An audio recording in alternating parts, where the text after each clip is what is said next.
حضرت خالد بن ولید رضی اللہ تعالیٰ عنہ عراق کی مہم کو ادھورا چھوڑ کر حضرت ابو عبیدہ ابن جراح کی مدد کرنے کے لیے شام کی طرف تشریف لے گئے تھے۔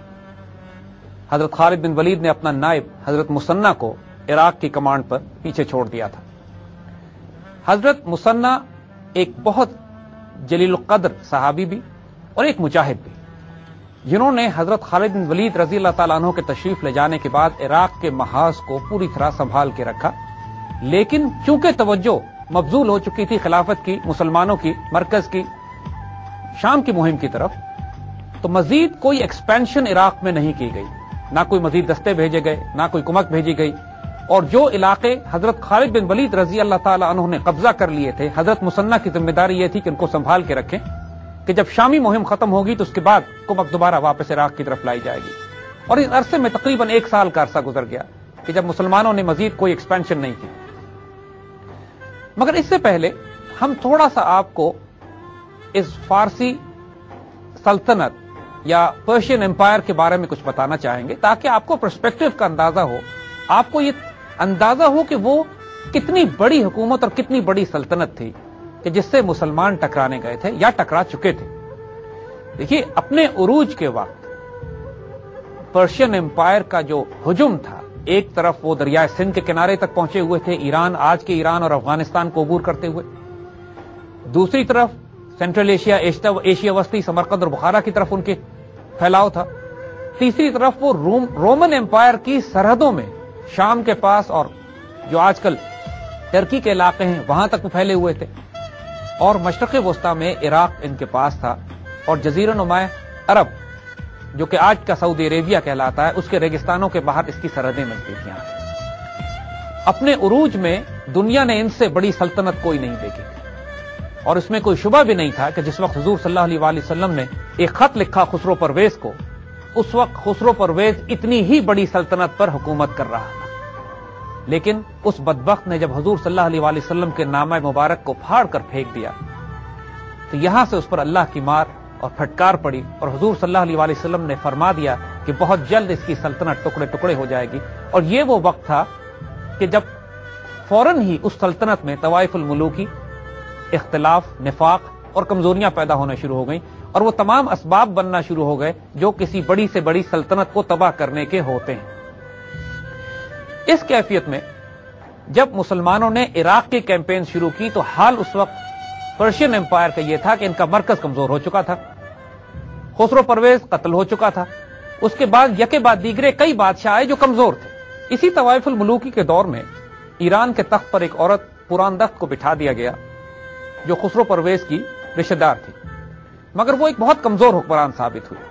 اور جس وقت حضرت خالد بن ولید رضی اللہ تعالی عنہ کی کیمپینز عراق میں شروع ہو چکی تھی اور مسلمان فتوحات کر رہے تھے، اس وقت ایران کے تخت پر یہ عورت حکومت کر رہی تھی، مگر اس سے اس کے حکمران، اس کے وزراء خوش نہیں تھے، اور قریب تھا کہ اس کا بھی تختہ الٹ دیا جاتا۔ جب حضرت خالد بن ولید رضی اللہ تعالی عنہ عراق کی مہم سے نکل کر شام کی طرف چلے گئے تو ایرانیوں کو بھی حوصلہ ہوا کہ اب ہم اپنے آپ کو ری آرگنائز کر کے، ری لانچ کر کے، کاؤنٹر اٹیک کر کے اپنے تمام علاقوں کو دوبارہ سے ہم اپنے سلطنت میں شامل کر سکتے ہیں جن پر مسلمان قابض ہو چکے تھے، اور اب حضرت مثنہ ایک ڈویژنل کمانڈر کے طور پر ان کو کنٹرول کر رہے تھے۔ ایرانیوں نے بہت بڑی تعداد میں جنگی تیاری شروع کی، پراندخت کو تخت سے ہٹا دیا گیا اور اس کی جگہ ایک نوجوان 17 یا 20 سال کا یزدگرد کے نام سے بادشاہ بٹھا دیا گیا، جس کے گرد تمام ایرانی قوم جمع ہونا شروع ہو گئی۔ فارسی نیشنلزم اور اپنی سلطنت اور اپنے تمام اس تاریخ کو بچانے کے لیے پورے سلطنت فارس میں، پوری پرشین امپائر میں ایک آگ لگا دی گئی، اور ابھی بھی اس سلطنت میں اتنا دم خم باقی تھا کہ جیسے عرض کیا کہ صرف عراق کا ایک صوبہ، وہ بھی آدھا ان کے ہاتھ سے نکلا تھا، باقی پوری امپائر ان کے پاس تھی، اس کے وسائل ان کے پاس تھے، اور اپنے وقت یہ سپر پاور ہوا کرتے تھے۔ انہوں نے، ان کی کمزوری مرکز کی کمزوری تھی، طوائف الملوکی تھی، بیڈ ایڈمنسٹریشن تھی، بیڈ گورننس تھی، جس کی وجہ سے یہ مینج نہیں کر پا رہے تھے اپنے افیئرز کو، اور سب سے بڑھ کر کہ ان سے جو ٹکرائے تھے آ کے وہ سیف اللہ تھے جن کے آگے رکنا ان کے لیے ناممکن تھا۔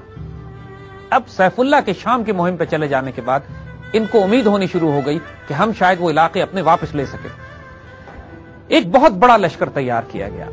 اتنا بڑا لشکر کہ حضرت مثنہ نے یہ ریئلائز کیا کہ اب ان مسلمان ڈٹیچمنٹس کے لیے، ان مسلمان بریگیڈز کے لیے کہ جو عراق میں موجود ہیں، ممکن نہیں ہوگا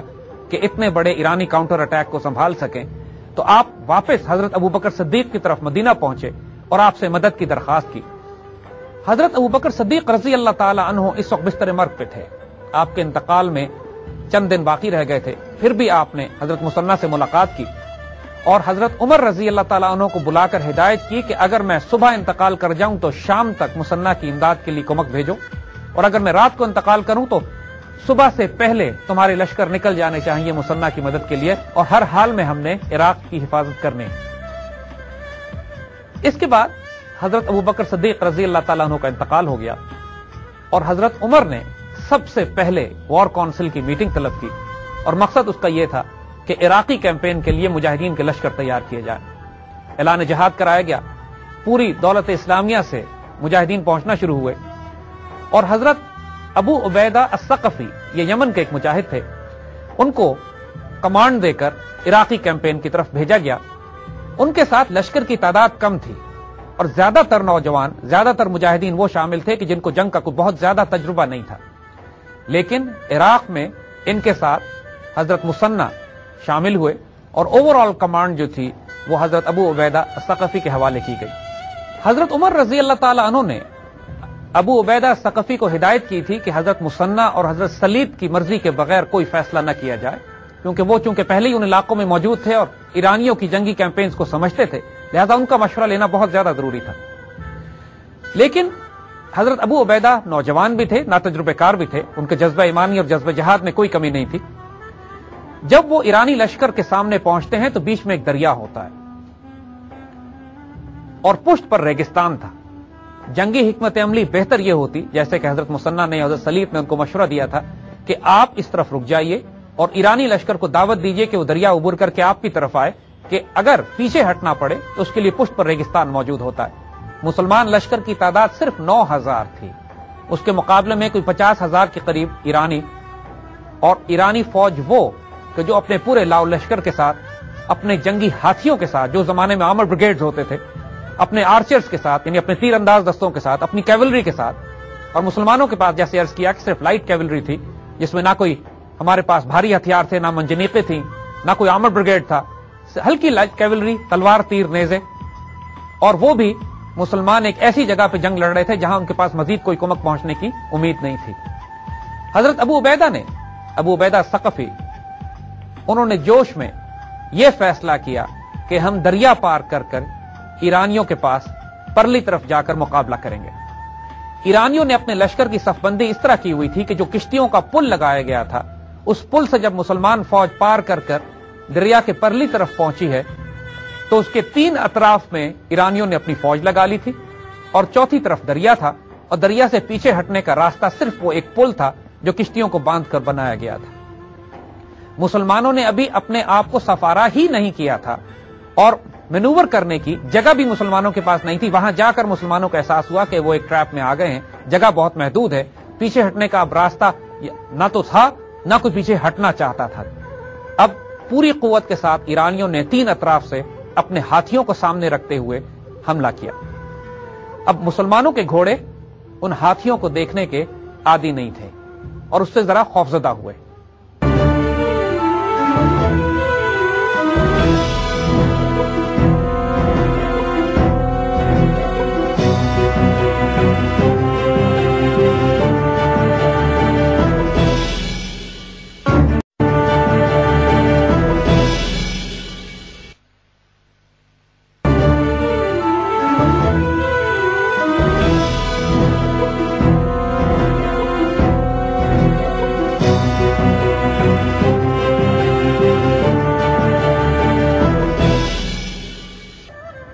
جب اس شکست کی خبر مدینے پہنچی تو بے انتہا بے چینی پھیل گئی،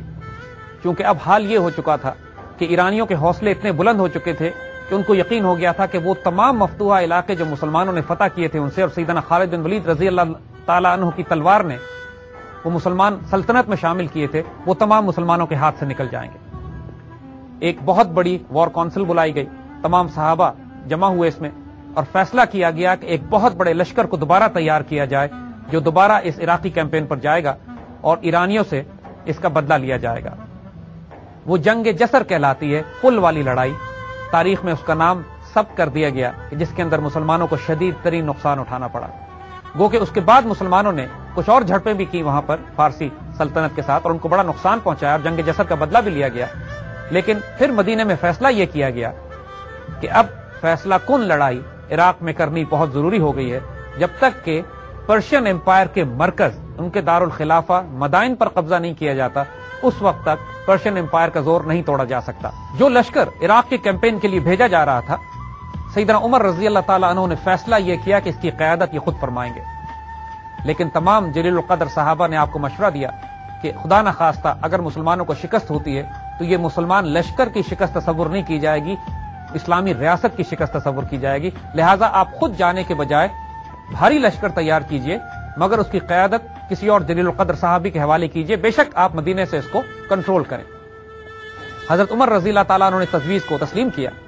اور اس کے بعد یہ فیصلہ کیا گیا کہ کس کو اس لشکر کی قیادت دی جائے. بہت طویل سوچ بچار کے بعد حضرت عبد الرحمن بن عوف جو عشرہ مبشرہ میں سے ہیں، آپ نے حضرت سعد بن ابی وقاص رضی اللہ تعالیٰ عنہ کا نام تجویز کیا اور بلا اتفاق اس پر تمام صحابہ نے ایگری کر لیا. حضرت عمر رضی اللہ تعالیٰ عنہ نے فیصلہ یہ کیا، کیونکہ یہ مہم بہت نازک تھی اور بہت زیادہ سٹیکس انوالو تھے خلافت اسلامیہ کے لیے، تو حضرت عمر کا فیصلہ یہ تھا کہ سعد بن ابی وقاص رضی اللہ تعالیٰ عنہ کو کور کمانڈر کے طور پہ بھیجا جائے گا، مگر اوور آل کمانڈ پوری جنگ کی خود سیدنا عمر رضی اللہ تعالیٰ عنہ اپنے ہاتھ میں رکھیں گے. یہ بذات خود ایک غیر معمولی اور بہت رسکی فیصلہ تھا. یعنی ایک ایسے تھیٹر آف آپریشن میں کہ 2000 میل دور لڑا جا رہا ہو، اس زمانے میں جب کوئی کمانڈ اینڈ کنٹرول سینٹر اس طرح کے نہیں جیسے آج قائم ہو سکتے ہوں،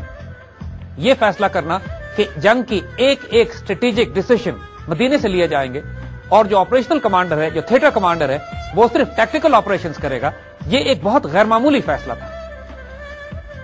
حضرت عمر رضی اللہ تعالیٰ عنہ نے فوج کو جدید طور پر اثر نو تقسیم اور ترتیب دینا شروع کیا. یہ پہلی مرتبہ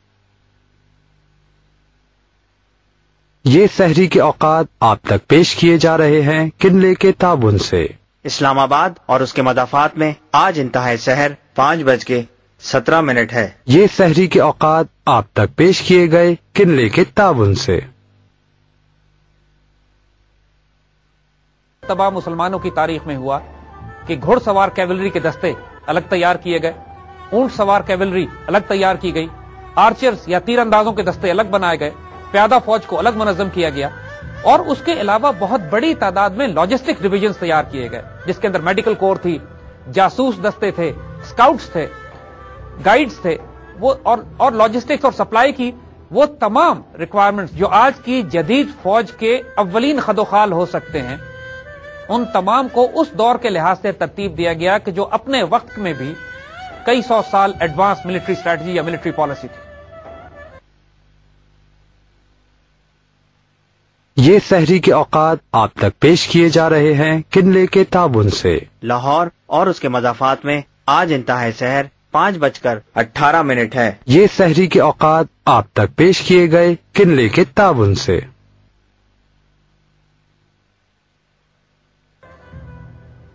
حضرت عمر رضی اللہ تعالیٰ عنہ نے ملت اسلامیہ میں جہاد کا اعلان کرایا، حتیٰ کہ شام میں بھی پیغام بھیجے گئے اور شامی دستوں سے کچھ کہا گیا کہ واپس عراق پلٹیں اور یہاں پر آ کے حضرت مسنہ کی دستوں سے ملے. یہاں سے حضرت سعد بن ابی وقاص رضی اللہ تعالیٰ عنہ اپنے لشکر کے ساتھ نکلتے ہیں اور ان کو پہلے 2 ماہ کے قریب ریگستان میں لے جا کر قیام کرایا گیا. اس عرصے میں تمام مسلمان دستوں کی تربیت کرائی گئی، کمانڈ اینڈ کنٹرول سینٹرز کو ری آرگنائز کیا گیا، مسلمان دستوں کو پورے ریگستان میں پھیلا دیا گیا تاکہ ان کی تربیت کی جا سکے، گھوڑے مانوس ہو سکیں، اور وہ تمام نئے دستے جو پورے ملت اسلامیہ سے آئے تھے اور ایرانیوں کے خلاف لڑنے کے عادی نہیں تھے، ان کو ایرانیوں کی جنگی حکمت عملی اور حربی حکمت عملی سے روشناس کرایا گیا. یعنی باقاعدہ کئی ماہ لگا کر ایک منظم فوج تیار کی گئی، تمام جنگی اصولوں کو سامنے رکھا گیا جن کو سامنے نہ رکھنے کی وجہ سے جنگ جسر میں مسلمانوں کو شدید نقصان اٹھانا پڑا تھا. یہ ایک بہت ہائی سٹیک جنگ تھی مسلمانوں کے لیے بھی اور پرشین امپائر کے لیے بھی. حضرت عمر رضی اللہ تعالیٰ عنہ نے فیصلہ یہ کیا کہ جنگ قادسیہ کے میدان میں لڑی جائے گی تاکہ اللہ نہ کرے نقصان ہونے کے نتیجے میں مسلمانوں کی پشت پر ریگستان ہو اور مسلمان وڈرا کر کے ریگستان میں آ سکیں. دوسری طرف یزدگرد کے بادشاہ بننے کے بعد ایک ہجانی کیفیت پورے پرشین امپائر میں بھی مبتلا ہو چکی تھی. لاکھوں کی تعداد میں سپاہی جمع کیے جا رہے تھے. سلطنت ایران جو وسائل اکٹھے کر سکتی تھی ان کو جمع کیا گیا اور اپنے سب سے بڑے کمانڈر ان چیف رستم کی سربراہی میں ایک لشکر جرار بھیجا گیا جس کے پاس درجنوں ہاتھی تھے جو کہ ان کے آرمڈ ڈویژن، اور ان کو قادسیہ کے میدان میں حضرت سعد بن ابی وقاص کی فوج کا سامنا کرنے کے لیے بھیج دیا گیا. ایران نے اپنی تمام تر عزت، وقار اور طاقت جنگ قادسیہ میں جھونک دی تھی. جس طرح شامی کیمپین میں جنگ یرموک نے ایک فیصلہ کن کردار ادا کیا تھا. جنگ یرموک میں شکست کھانے کے بعد رومن بائزنٹائن امپائر سیریا سے ہاتھ دھو بیٹھی تھی. شام ان کے ہاتھ سے نکل گیا تھا اور مسلمان پیدر پہ آگے بڑھتے ہوئے بیت المقدس شریف، انطاکیہ اور تمام ان علاقوں پر قابض ہو گئے تھے جس پر پہلے بائزنٹائن حکومت قابض تھی. وہ تمام رول جو سیرین کیمپین میں جنگ یرموک نے ادا کیا تھا، پرشین کیمپین میں یہ سعادت، یہ رول جنگ قادسیہ کا تھا.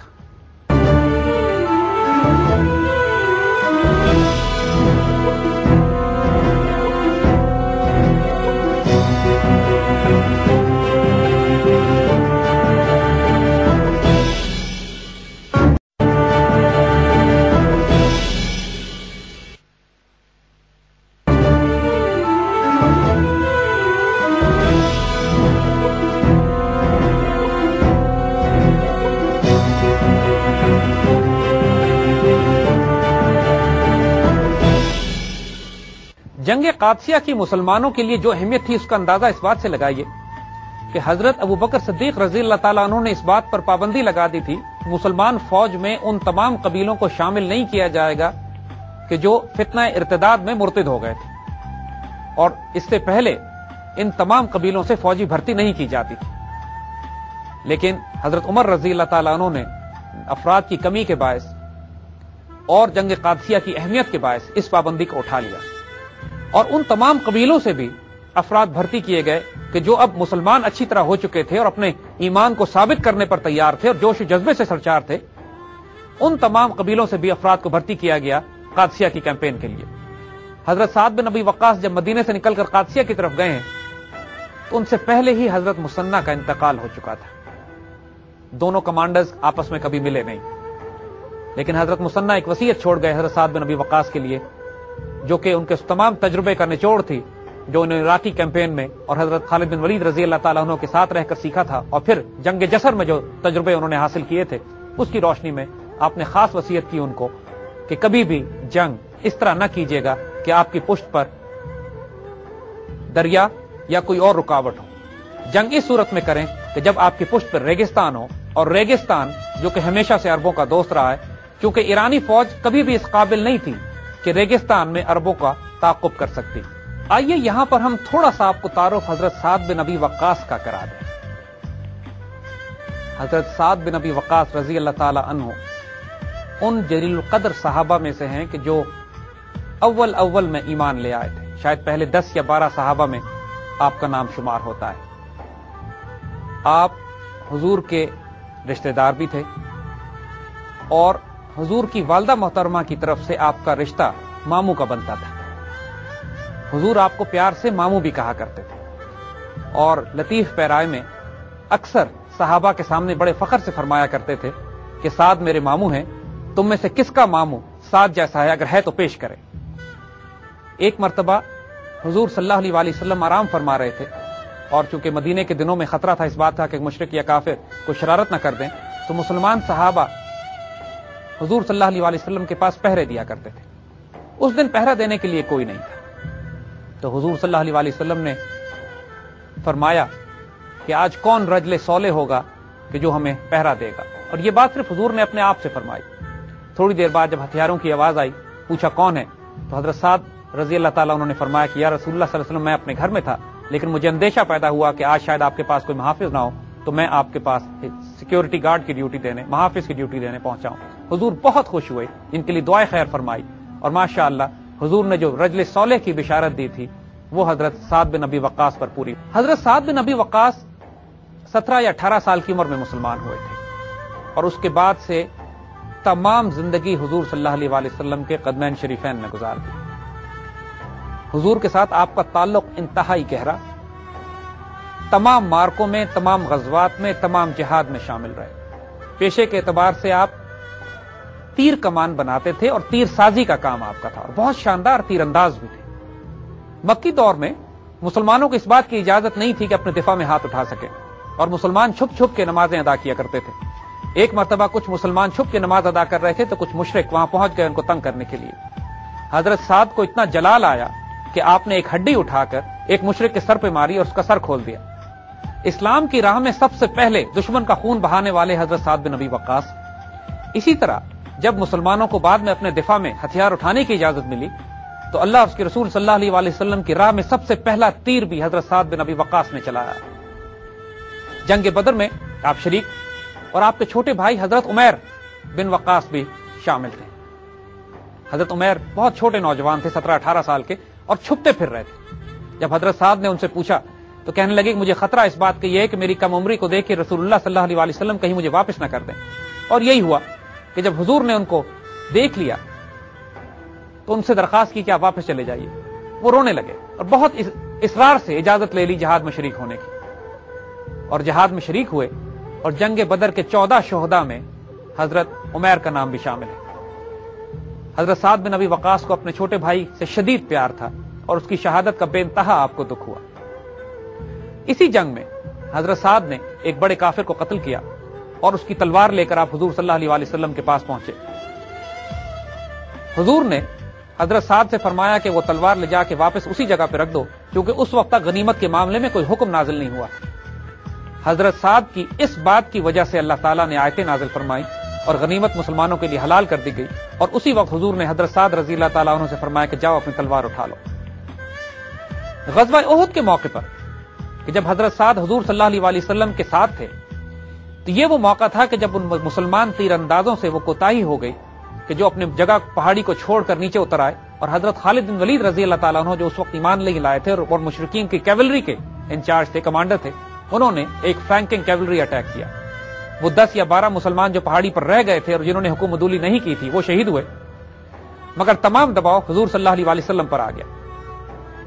حضور نے اپنے ساتھ 2 یا 3 صحابی ہر وقت رکھے جو چٹان کی طرح حضور کی حفاظت فرما رہے تھے۔ اس میں ایک حضرت سعد بن ابی وقاص رضی اللہ تعالیٰ عنہ۔ یہ پہلا موقع تھا کہ جب حضور خود تیر اٹھا کر حضرت سعد کو دیتے تھے اور فرماتے تھے سعد تیر چلاؤ، تم پر میرے ماں اور باپ قربان۔ ذرا غور کیجئے گا ان الفاظ پر۔ صحابہ کرام جب حضور صلی اللہ علیہ وآلہ وسلم کی خدمت میں حاضر ہوتے تھے تو فرماتے تھے فداک امی و ابی یا رسول اللہ، آپ پر میرے ماں اور میرے باپ قربان یا رسول اللہ۔ یہ موقع تھا کہ جب حضور فرما رہے ہیں حضرت سعد بن ابی وقاص کو فداک امی و ابی، تم پر میرے ماں اور باپ قربان۔ حضرت علی رضی اللہ تعالیٰ عنہ بعد میں فرماتے ہیں کہ حضور صلی اللہ علیہ وآلہ وسلم نے اپنی حیات مبارک میں یہ الفاظ کسی اور کے لیے استعمال نہیں فرمائے۔ اس سے اندازہ کیجیے حضرت سعد بن ابی وقاص رضی اللہ تعالیٰ عنہ کے مقام کا۔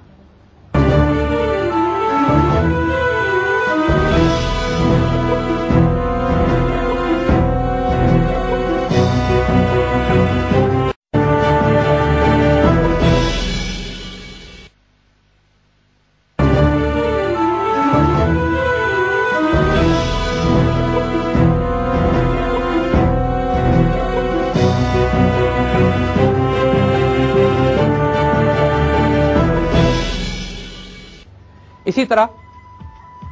تمام غزوات میں، غزوہ خندق میں، فتح مکہ میں، غزوہ خیبر میں، غزوہ حنین میں اور غزوہ تبوک میں، تمام مقامات پر حضرت سعد بن ابی وقاص رضی اللہ تعالیٰ عنہ حضور کے ساتھ ہم رکاب رہے۔ حضور کی تربیت اور فیض کا یہ اثر تھا آپ کو کہ حضور نے آپ کو بشارت دے دی کہ ان کی کوئی دعا غیر مقبول ہوئے نہیں رہ سکتی۔ بعد میں حال یہ ہو گیا تھا کہ لوگ ان سے ڈرتے تھے کہ یہ کہیں بد دعا نہ دے دیں، اور ان کی دعا کے طالب ہوا کرتے تھے۔ حضرت سعد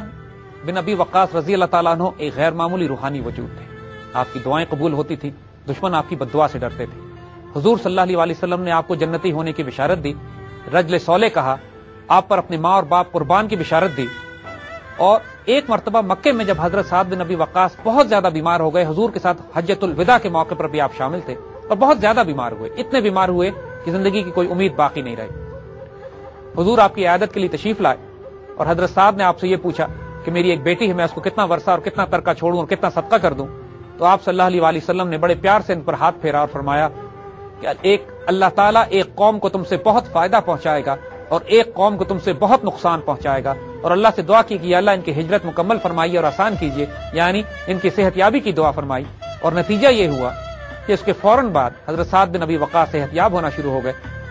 اور یہ بشارت تمام صحابہ کو معلوم تھی کہ اللہ تعالیٰ حضرت سعد بن ابی وقاص سے کوئی بہت بڑا کام لے گا، کیونکہ حضور صلی اللہ علیہ وسلم نے ایک بہت بڑی قوم کو ان کے ہاتھوں سزا دلوانے کی بشارت دلوا دی تھی۔ یہ وہ روحانی تائید تھی جو حضرت سعد بن ابی وقاص کے ساتھ بھی قائم تھی۔ جس طرح حضرت خالد بن ولید رضی اللہ تعالیٰ عنہ کو حضور نے سیف اللہ فرما دیا تھا، اسی طرح حضرت سعد بن ابی وقاص بھی ان مسلمان کمانڈر ان چیف یا کمانڈرز میں شامل ہوتے ہیں کہ جو حضور کی خاص روحانی تائید کے ساتھ اس بات کو اچھی طرح جانتے ہوئے محاذ جنگ پر گئے تھے کہ اللہ تعالیٰ ان سے کوئی بہت بڑا کام لے گا۔ اب ہم قادسیہ کے میدان کی طرف آتے ہیں، جہاں حضرت سعد بن ابی وقاص اپنی مسلمان فوج کے ساتھ پڑاؤ ڈالے ہوئے ہیں، اور ان کے سامنے رستم 1,00,000 لشکر جرار کے ساتھ 37 ہاتھیوں کے ساتھ ان کے مقابلے کے لیے آمادہ ہو رہا ہے۔ مسلمان فوج کی تعداد 30,000 تھی، جس میں 1400 صحابہ اور تقریباً 17 یا بعض روایت کے مطابق 70 بدری صحابی موجود تھے۔ اس برگزیدہ لشکر میں ناتجربہ کار لوگوں کی بھی کمی نہیں تھی، کیونکہ یہ وہ تمام نوجوان تھے کہ جو ان قبائل سے بھرتی کیے گئے تھے کہ جو پہلے مرتد ہو چکے تھے اور ان کو ایرانیوں کے خلاف جنگ کا تجربہ نہیں تھا،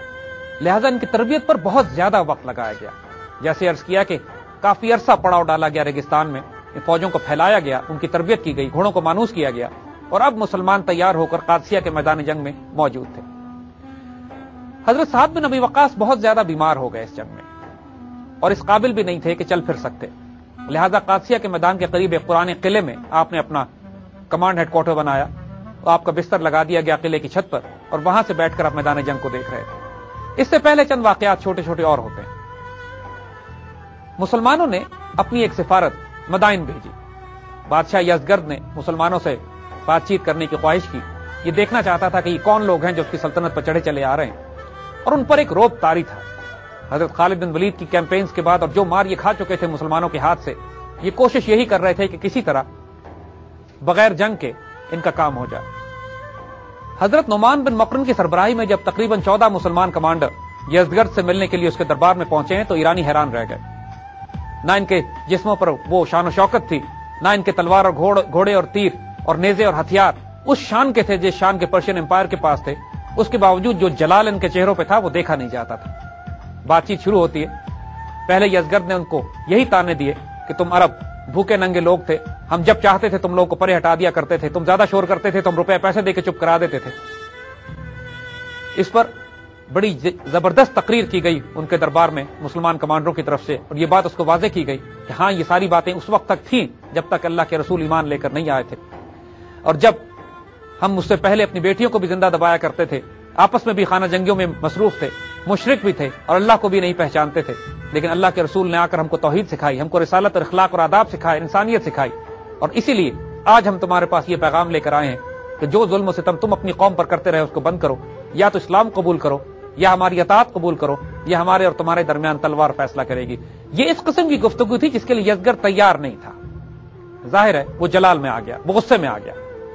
اور اس نے حکم یہ دیا کہ ان سارے مجاہدین کے سروں پر مٹی کے ٹوکرے رکھوا دیے جائیں اور یہ اپنی مٹی لے کر واپس اپنے خیمے میں واپس آئیں۔ جب یہ مٹی لے کر مسلمان مرکز میں یہ واپس پہنچے ہیں تو یہ تمام مٹی لا کے سیدنا سعد بن ابی وقاص کے سامنے رکھی گئی، ان کو مبارکباد دی گئی کہ شہنشاہ فارس نے اپنے ہاتھ سے اپنی سرزمین کی مٹی مسلمانوں کے حوالے کر دی گئی ہے۔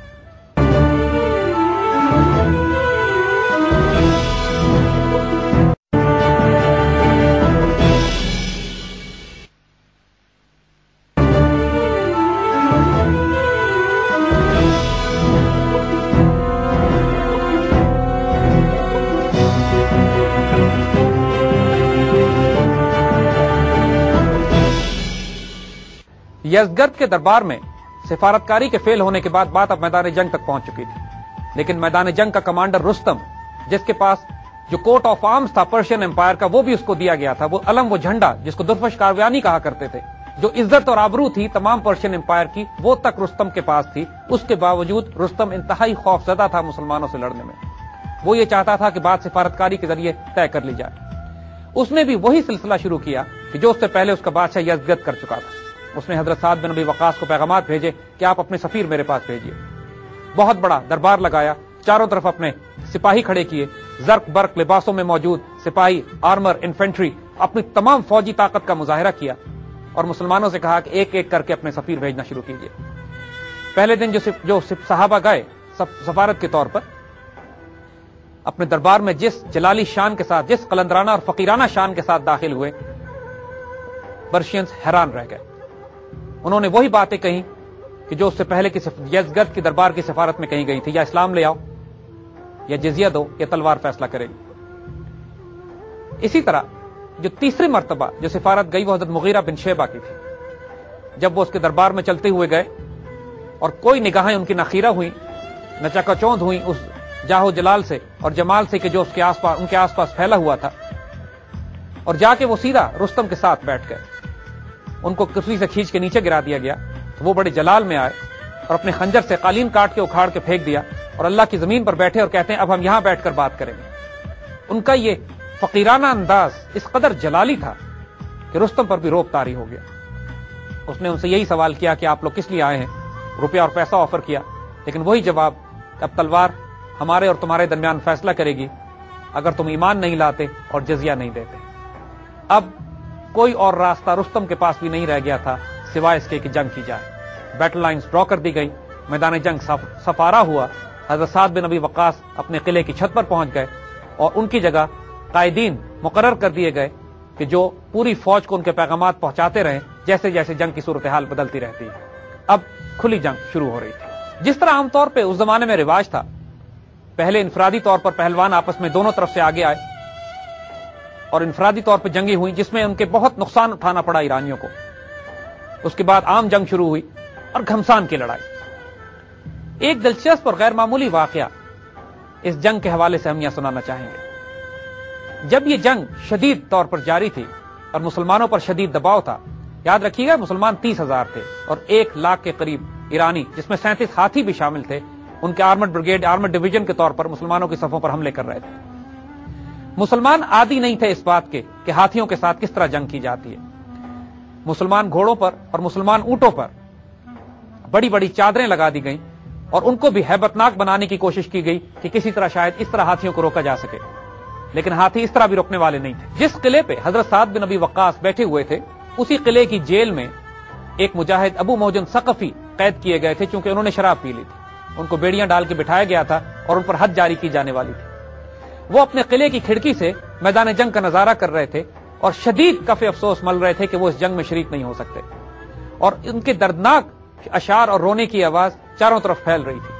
حضرت سعد بن ابی وقاص کی اہلیہ جب نیچے آئیں انہوں نے یہ اشعار سنے اور وہ حالت دیکھی جب وہ موجن ثقفی کی تھی, اور ثقفی نے ان سے درخواست کی کہ اگر مجھے اجازت دے دی جائے جہاد میں شریک ہونے کی, اگر میں شہید ہو گیا تو معاف کر دیجیے گا, اگر میں بچ گیا تو شام کو آ کے واپس اپنی بیڑیاں پہن لوں گا. ان کی زوجہ نے اس کی درخواست مان لی اور اس کو آزاد کر دیا. حضرت سعد بن ابی وقاص کا گھوڑا اس نے لیا, تلوار ان کی لی اور میدان جنگ میں چہرہ لپیٹ کر گھمسان کی لڑائی میں شامل ہو گیا. اس کے لڑنے کا انداز اتنا غیر معمولی تھا کہ دشمن کی صفیں الٹتا ہوا جا رہا تھا, اور حضرت سعد بن ابی وقاص قلعے کے اوپر سے اس کو دیکھ رہے تھے, اپنے گھوڑے کو پہچان رہے تھے لیکن اس مجاہد کو نہیں جانتے تھے اور حیران تھے کہ چہرہ لپیٹے یہ کون نوجوان ہے کہ جو دشمن کی صفوں کو لٹتا جا رہا ہے. جب شام ہوئی, جنگ ختم ہوئی, تو ابو موجن ثقفی واپس آئے, اپنی جیل خانے میں پہنچ کر اپنی بیڑیاں دوبارہ پہن لی. حضرت سعد بن ابی وقاص کو جب یہ اطلاع ہوئی کہ یہ ابو موجن ثقفی تھے تو آپ کو بہت افسوس بھی ہوا اور خوشی بھی ہوئی,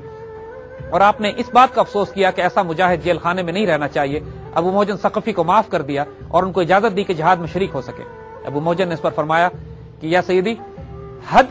حد کے خوف سے تو میں نے شراب بند نہیں کی تھی, لیکن آج میں توبہ کرتا ہوں شراب سے, اور اس کے بعد انشاءاللہ اپنی زندگی اللہ کی راہ میں اور جہاد میں گزاروں گا. یہ غیر معمولی واقعہ جو اکثر ہماری تاریخ میں سنایا جاتا ہے جنگ قادسیہ کا ہے. دیکھیے جنگ قادسیہ وہ اپنے عروج پر پہنچ چکی تھی. اس جنگ کے سٹیکس پرشین امپائر کے لیے بھی اور ایک نئی اسلامی ریاست کے لیے بھی بے انتہا تھے. اس جنگ میں شکست کا مطلب پرشین امپائر کے لیے یہ ہوتا کہ مدائن کا دارالخلافہ مسلمانوں کے ہاتھ میں آ جاتا اور اس سلطنت کے پرخچے اڑا دیے جاتے۔ مسلمانوں کی شکست کا مطلب یہ تھا کہ وہ تمام فتوحات جو سیدنا خالد بن ولید رضی اللہ تعالیٰ عنہ نے اور مسلمانوں نے اس سے پہلے عراق میں کی تھی وہ سب ان کے ہاتھ سے نکل جاتی اور مسلمانوں کو واپس جزیرے میں آنا پڑتا۔ دونوں طرف سے شدید مزاحمت کی جا رہی تھی۔ مسلمان تعداد میں 1/3 تھے اور دشمن کی تعداد بھی بہت زیادہ تھی۔ وہ اپنے ہوم گراؤنڈ پہ بھی لڑ رہا تھا، اس کے پاس آرمر بریگیڈ، انفینٹری، کیولری اور آرچری بھی بہت زیادہ تھی، اور ان کے ہاتھی مسلمانوں کے لیے غیر معمولی تکلیف کا باعث بن رہے تھے۔ مسلمانوں نے اس سے پہلے کبھی اتنی بھاری تعداد میں ہاتھیوں کا مقابلہ نہیں کیا تھا۔ حضرت سعد بن ابی وقاص نے کچھ ایرانیوں سے جو مسلمان ہو چکے تھے پوچھا کہ ہاتھیوں کا مقابلہ کس طرح کیا جائے۔ انہوں نے جواب دیا کہ اگر ان ہاتھیوں کو اندھا کر دیا جائے تو یہ واپس پلٹ کر اپنی ہی فوج کو کچل دیں گے۔ اب یہ ذمہ داری حضرت سعد بن ابی وقاص نے چیدہ کمانڈروں کو دی کہ جا کے ان ہاتھیوں پر حملہ کیا جائے، ان کو اندھا کیا جائے، تاکہ ایک دفعہ اس ہاتھیوں کی مصیبت سے مسلمانوں کی جان چھوٹے تو مسلمان کیولری اور انفینٹری اس کے بعد ایرانیوں کی کیولری اور انفینٹری کا مقابلہ کر سکتی تھی۔ اب جنگ براہ راست مسلمان کیولری اور دشمن کے ہاتھیوں کے درمیان شروع ہو چکی تھی۔ مسلمان دستے گئے، ہاتھیوں پر حملہ کیا، ان کو اندھا کر دیا گیا، اور بڑے بڑے ہاتھی جب اندھے ہو گئے اور پلٹ کے اپنی فوج کو کچلنے لگے تو اب جنگ کا پانسا مسلمانوں کے حق میں پلٹنے لگا۔